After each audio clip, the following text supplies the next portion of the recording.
guest of the evening. It's FANTV Palace fans. Nick and Jel are here with us. Come on, Nick and Jel. Come on. Come on, chaps. Good to see you. How you doing? All right? Oh, yeah, very well. Good to see you again. How you doing, chaps? Come take us. Come take a seat. Just a quick one. While the guys are getting comfy on the lime green sofas, which is very hard to do because they're really uncomfortable. We are running polls on Twitter at FANTV UK. They last about an hour. You get involved and vote, and we'll reveal the answers a bit later on.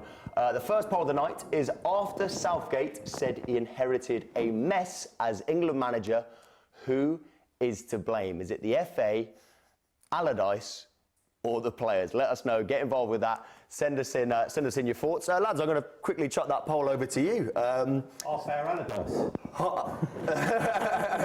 He's fault. He didn't get a chance to do anything, didn't he? Yeah, he'd have done well to ruin English football in 67 days, wouldn't he? I think the England manager's just a yes man for the people above. You know, you need someone who's going to be a strong character. I see Gareth Southgate as a strong character, but he's going to be the yes man. I'm sure that's, you know, he'll say no, but he does strike you as a... He'll say no. yeah,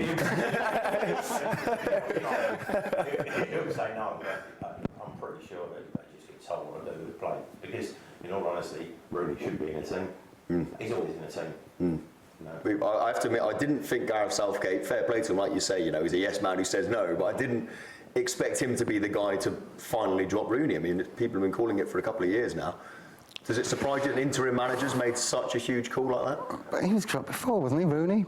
Was he dropped for a couple of games? But he always comes I crawling don't back. like the way Rooney's been slated. He's a bit of a scapegoat for everything at the moment. He's still a good player, maybe not England quality, but they can't lay the blame at him. In that poll, I'd say the FA, because it's got to come from the grassroots. And the people running the FA, what do they know about football?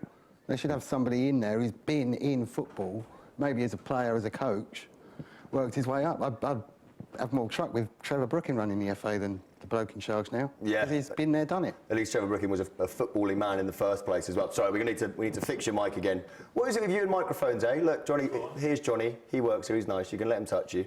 There we go. There we go. There we go. Now we can hear you crystal clear. What about the third option on that poll, the players? At what point do we, you know, like you say, is Rooney a scapegoat for 11, 14 bad performances? We had this conversation a while ago. I didn't know we were going to be talking about England, but we haven't got a Gaza, and we haven't got a Hoddle. We've got Zaha. But you know, it's just we haven't got what English football has always been huff and puff. It's never been massive quality wicket. The old player comes through, excites us.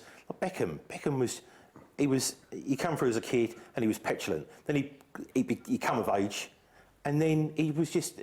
I mean, he got out at the right time. That's what Rooney needs to do. He needs to realise he needs to get out at the right time. You know, what he's out of order, and again, what we said was getting booed on the pitch, Rooney getting booed. He doesn't deserve that. But the thing is, if he had anything about himself, he wouldn't have put himself in that position. You don't have to just gracefully retire. Unless he can still play for Man United, you know, every 4 games. Yeah, I mean, I feel like sub to bring on. The disrespect has been shown for a guy who's going to, you know, retire as probably, well, England's top goal scorer, most capped player maybe ever, etc. Man United's top goal scorer.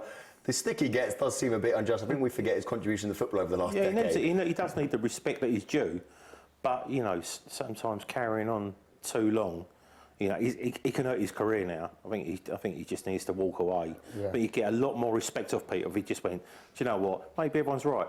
You know, the last thing you want to do is go out and play for England, put the shirt on and get booed. You know, they must have gutted him.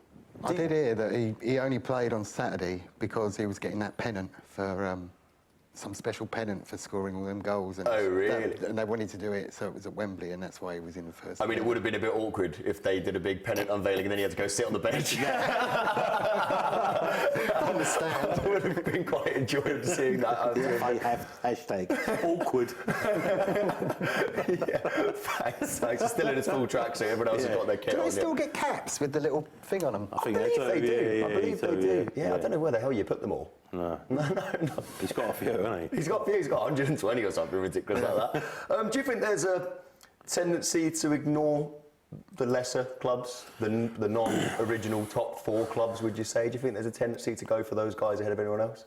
What player-wise? Player-wise. Are you in ours?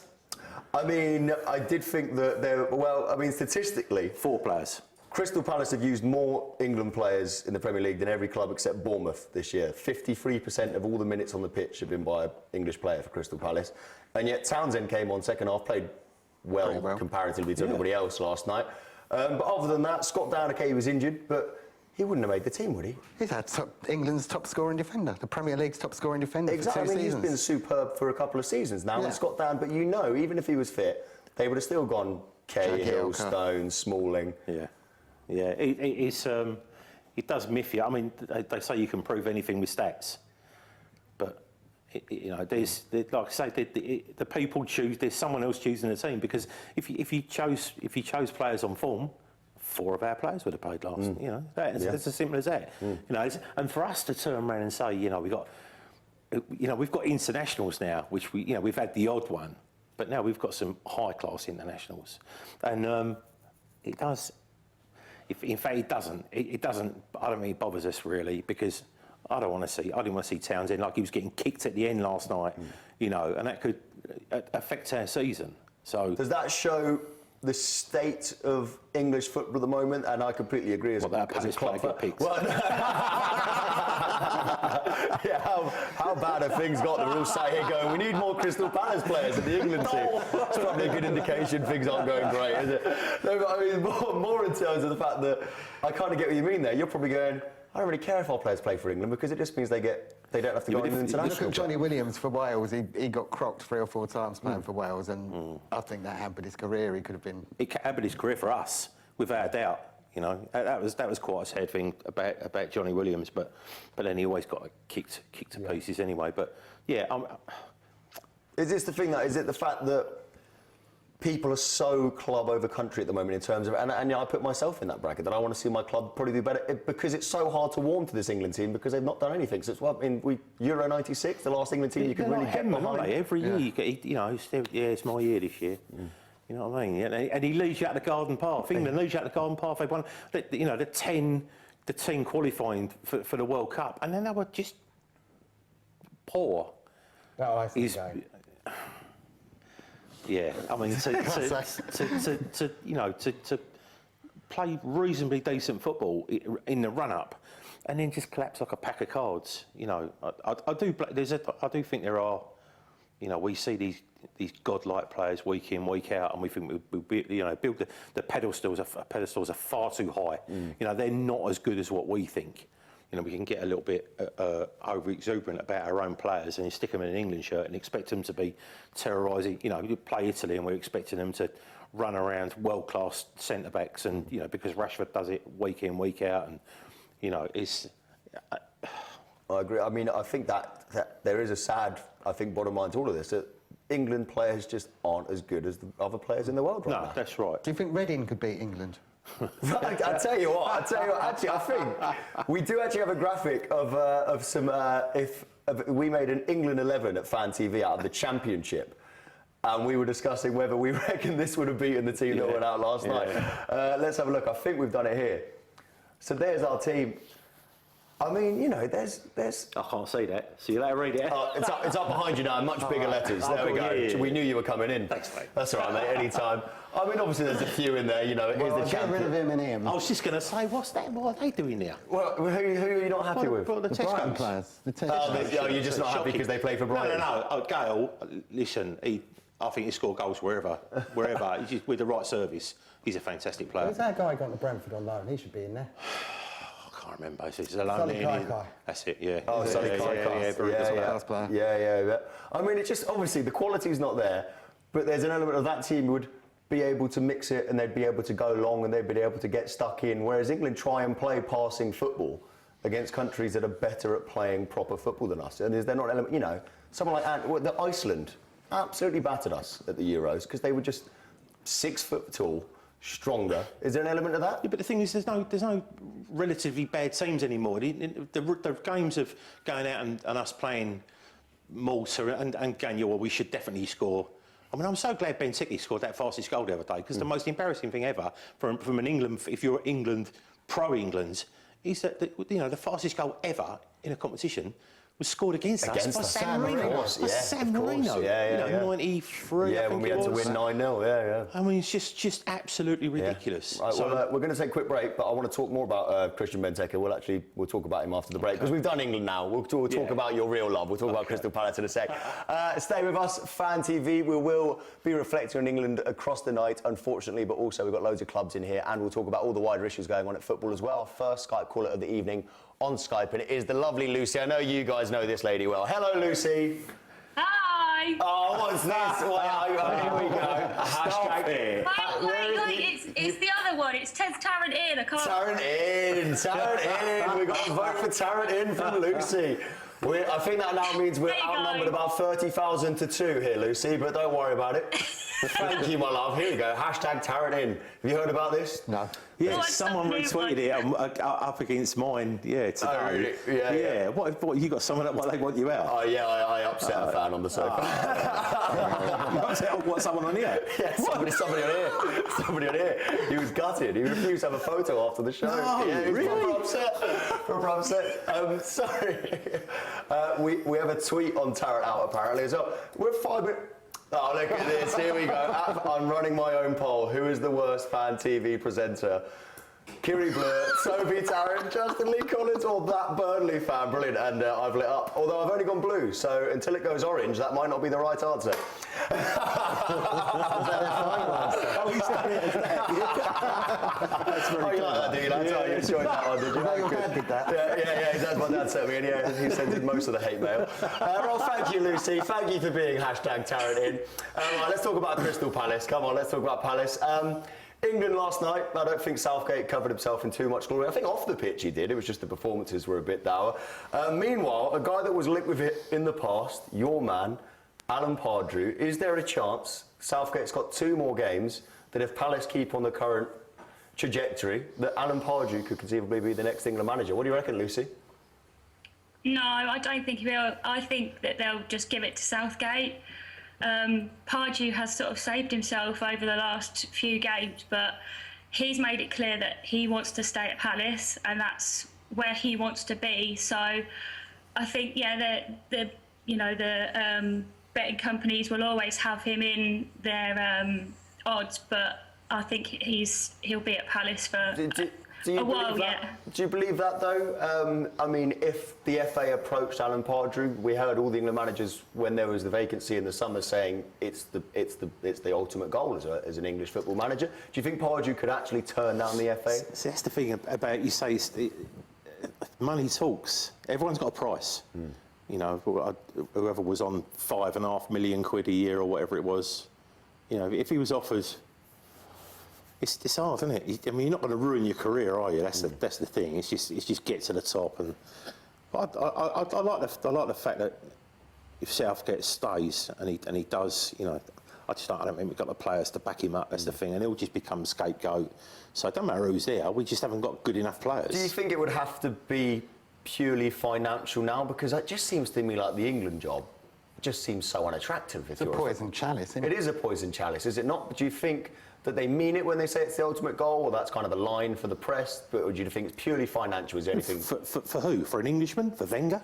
Yeah, no, for an English manager. For an English manager. But they've always courted the England jobs. Always courted the top managers. Like Wenger, if Wenger was interested, I think they'd have him straight away. They approached Ferguson. He said no. You know. What's the current mood towards Pardew, Lucy? Because before the start of the season, lots of Palace fans were kind of going, not sure, you know, maybe sucking to see how we get on the first few games of the season. Obviously looking very good for Crystal Palace at the moment. Is it fair to say that Crystal Palace fans have kind of turned back into being Team Pardew, if you like? Pardew in, hashtag Pardew in? I think there's a lot of fans that are still in the Pardew out camp. I still think that there's a lot of people that feel that he still has something to prove. We were in a similar position to we are now last season, and at Christmas we didn't win a game until well into this year. So me personally, I've never really been Pardew out. I've always given him the benefit of the doubt. Yeah, obviously he had work to do. I know the boys on the sofa, they're sort of Pardew in as well. But Oh, wait, oh, no.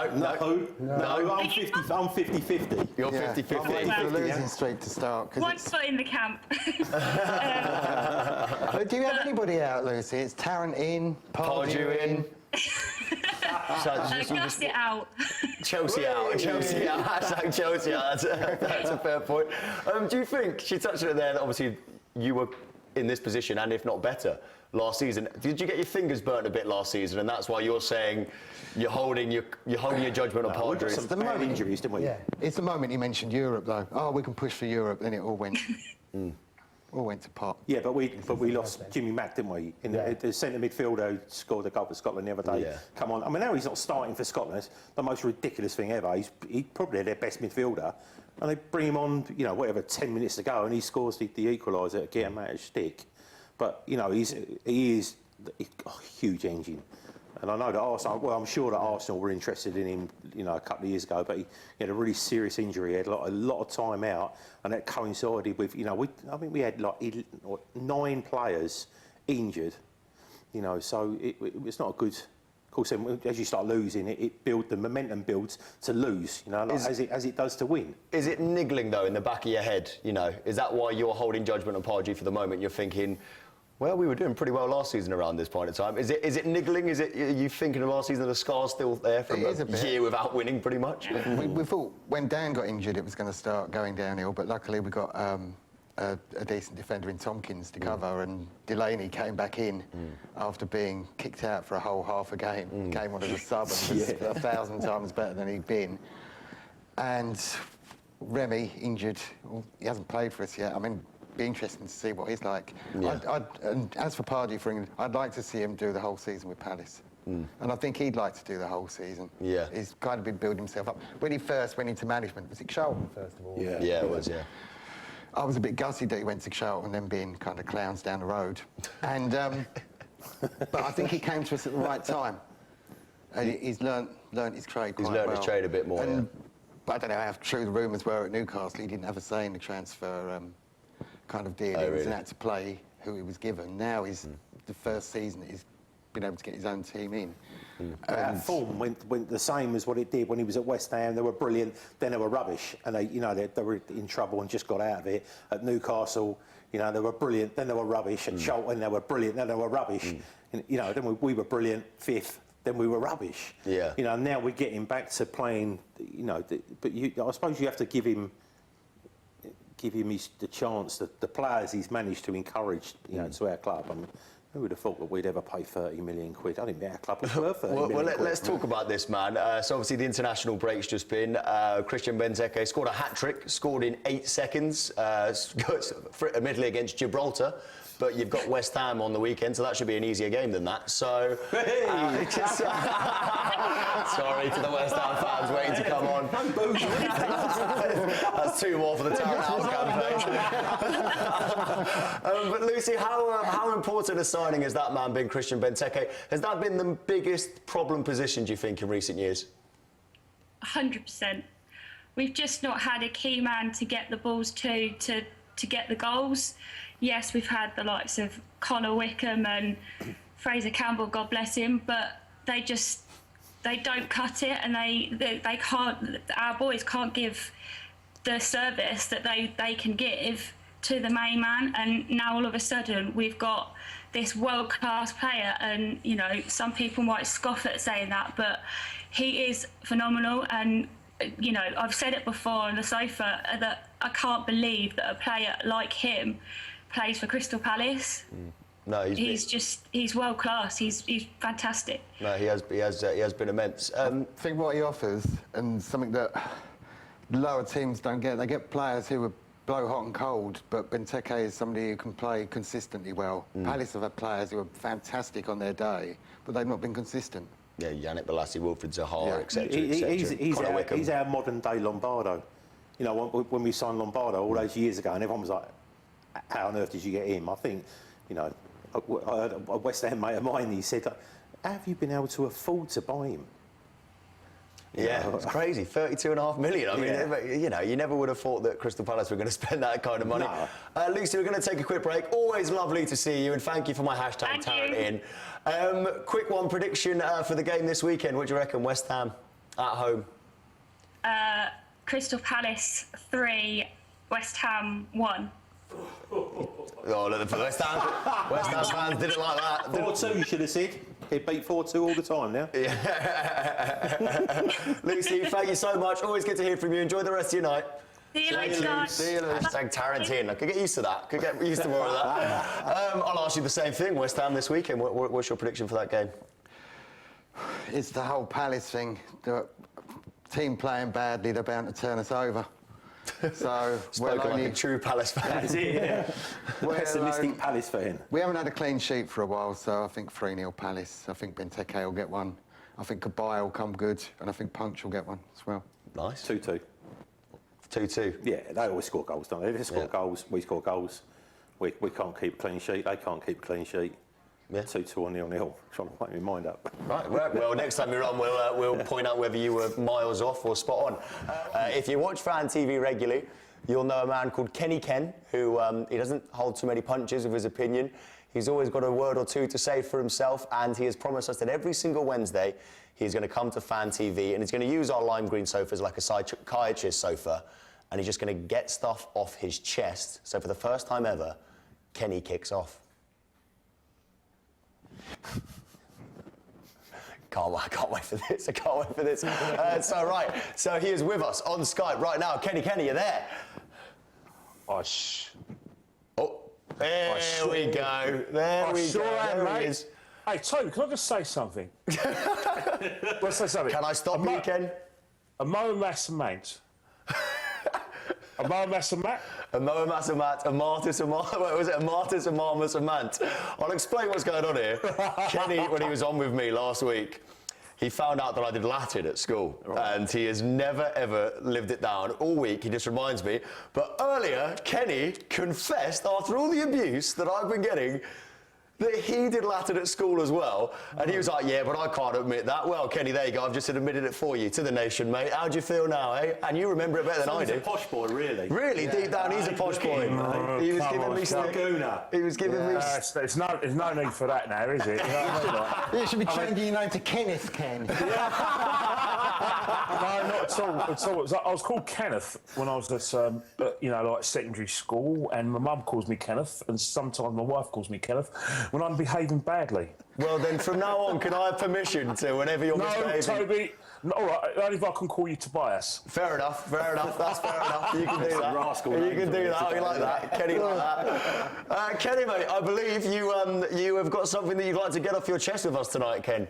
Yes, I would like to get in my chest. Like I said, you got Kenny Ken's, speaks up or rants. I call it putting someone in the dock. And a person who's in the dock today is Karen Brady. Oh, here we go. Oh, God, what could possibly go wrong here? What could possibly go wrong here? A lot of people mistake Karen Brady for the woman who is basically the Sharon Osbourne equivalent on The Apprentice. Or sometimes she's in the House of Lords, massaging the egos of the late and not lamented Davy Cameron and Gideon George Osborne after they were kicked out of office. But her real day job is Vice President of West Ham United. Now, the thing about Karen is that all last year, you couldn't hear or see enough of Karen. When they were having their little move, Karen was on TV, on radio, on her Sun, supplement. You never heard anything from Karen. Karen was here, there, and everywhere. Like I said, getting little covenants, showing how much she's doing for West Ham and how much she's doing for her fans. We even forgot the fact that Karen, when they had their relegation six-pointer in 2011 against Wigan, she couldn't be bothered to turn up. Do you remember that, guys? Yeah. That's our Karen. That's the Karen I know, not the Karen she's trying to profess. But the thing right now is that this season, West Ham are going from one spot of bother to another. Can't win on the pitch, got problems in the stands, the fans complain they're missing Upland Park. And do you hear anything from Karen? No, you don't hear nothing from Karen. You don't even hear anything from the two Davids. who like to tell everyone, oh, well, I'm West Ham and I'm from Upton Park and I came from Hornchurch, you know. When it all went pear-shaped, not a dicky bird, not a word from them. And guess what? So I thought about it. I said, all right, I'll put it down in experience. Karen's very busy doing anything but her day job. Then all of a sudden, last week, Karen was on the Businessman of the Year at Stamford Bridge, telling all and sundry about what a great job she did for West Ham. She sorted out the rebranding of Upton Park, got a covenant, and how she sorted out the Olympic Stadium and how much West Ham are one club and one family. Yeah, well done, Karen. But you forgot one thing. You didn't mention about the fact that your fans are not having the great football experience that they're used to at Upton Park. You didn't mention anything about poor stewarding. You didn't mention anything about poor partition of the away fans, where away fans and the home fans are bang next to each other. Didn't say nothing about that, did you, Karen? Or the fact that outside the ground, there's no separation between home and away fans. Keep it quiet about that, Karen, innit? So all I've got to say, Karen, is from one gooner to another, because we all know you're a gooner deep down, just like me. This is what I'm going to put in your in tray. Now, tell Sir Alan, Lord Alan of Clapton, that if he can just excuse you so you can do your day job, sort out the stewarding, i.e. pay some proper money for some stewards, because we know you saved a lot of money getting that free stadium. Get your own stewards in, and then in 2 weeks' time, when you've got Chelsea in the League Cup, maybe, just maybe, it might go, very well without going pear-shaped. So, Karen, sort yourself out, love. All right? And for the love of God, please leave David Cameron alone, because David Cameron's getting a big payoff from the British public. He doesn't really need your sympathy. West Ham needs you more. Put your fans first, okay? That's enough for you. In 2 weeks' time, someone else is in the dock, and it's a big name. It's a biggie. Kenny Ken, everybody. Kenny Ken. Kenny Ken. Oh, Ken. Kenny, what happened to Karen Brady to Birmingham City years? Oh, Ken, yeah, but the thing about it, see, that's the thing about it. That's the thing about Karen, though. Karen's very good at reinventing herself, Because back in the day... That was Kenny Ken kicks off. Yeah, now, the thing with Karen, right? She's a gooner, right? Just like me. And she actually lived around the corner from me. But as soon as she got a job from Birmingham, she forgot all of that. And then all of a sudden, she got a little job at West Ham United, like I said, throwing her weight around, sacking people left, right and centre, telling everyone what a great job she's done, patting herself on the back. But whenever it goes pear-shaped, do you hear from Karen, guys?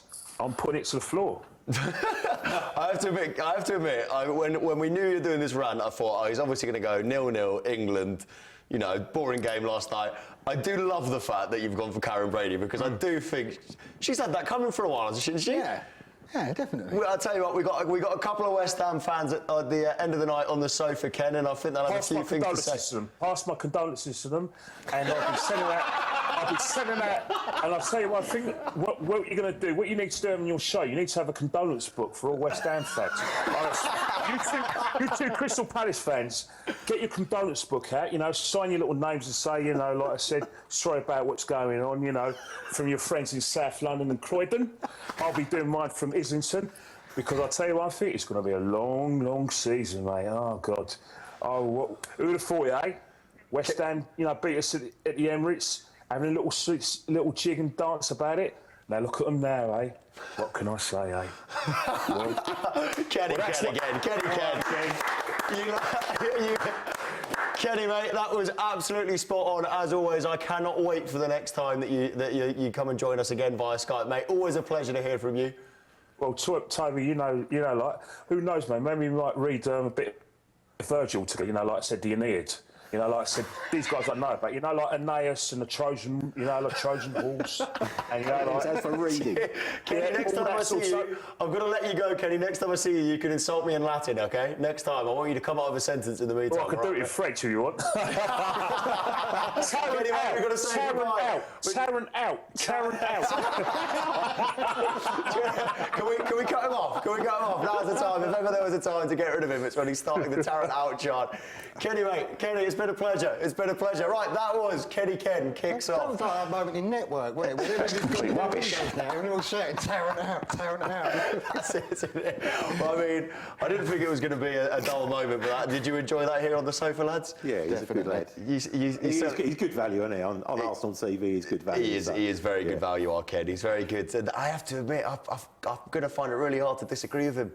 Maybe he said it in a bit more stronger and harsher words than I would have gone for, but you know, I think Karen Brady's been having that coming away for a while. Right, let's get back to Crystal Palace. I think he's probably still talking, let's be honest. Yeah. I mean, we've hung out, but he's still going. Let's get back to Crystal Palace. You've predicted 3-0 for the weekend against those boys, West Ham. 2-2. I want to talk wider season. You're 8th currently, but you know, you're behind basically the 7 teams that everyone was expecting to be up there, so you're kind of best of the rest at the minute. Can you maintain this to the end of the season? We haven't played any of the best of the rest apart from Spuds, really. So we've had a fairly easy first few games. So it's not surprising. Well, it is surprising that we're up in 8th, but we've got to play the big boys yet. When the season started, we said if after the first 6, 7, 8 games, if we weren't in the top half, then it would be a struggle. You know, so and we are just because of how easy the fixtures were to begin with. I mean, I don't know if you've seen, the end of the season. The end of the season for us is horrendous. So we need to be safe 6 weeks before. Oh, really? Oh, yeah. I mean, well, a month before. Is it quite indicative, though, of Crystal Palace fans, and I've said it a lot when you guys have joined me on this show, that you're all quite self-deprecating, you take the mick out yourselves a bit. The fact that you are currently 8th, you're a point behind Chelsea or whatever, or goal difference, whatever it is, and yet you're talking about staying up. Yeah, well, the Plastics aren't. The Plastics want to win every week. The ones that have suddenly shown up that weren't there 4 or 5 seasons ago when we were pulling in 13,000 for being beat by them. Stockport 4-1. Scunthorpe. Oh, that was horrendous, that. Yeah. But we appreciate it more. Yeah. Really, we appreciate the good times a lot more. I feel sorry for these Man United fans who haven't been out of the division. Yeah, no. I mean, we had this discussion earlier, off camera, where we were saying, do you miss the Championship as a fan? The quality of the football is a lot better in the Premier League, but like rocking up on the day, it just felt like it was proper fans that went week in, week out, regardless of the weather, regardless of form. We were just there. It was part of our life. But it's going to Selhurst now, and you have, regardless of whether Benteke plays for us now, but when he turned up, he played for the best team in the world. He plays for Belgium, and then the world class players that come down from, not so much Man United now, but City and Chelsea, Arsenal. Players that have played, that you see on the TV playing with their national sides and thinking that they're fantastic players, and then knowing that they're coming to Selhurst the next week. It's nice to just. It's nice to go to Selhurst and see players that have played in the San Siro, in front of 90,000. Yeah. They've had they've been there, seen it, done it, and then they're coming down to our little. Yeah, it's a sign of how far you've come. And that's the other thing as well, is that again, we don't have a shiny stadium, and everyone has a certain word for our place. But as our chairman once said, it's ours. It ain't theirs. Yeah. It's ours. Yeah.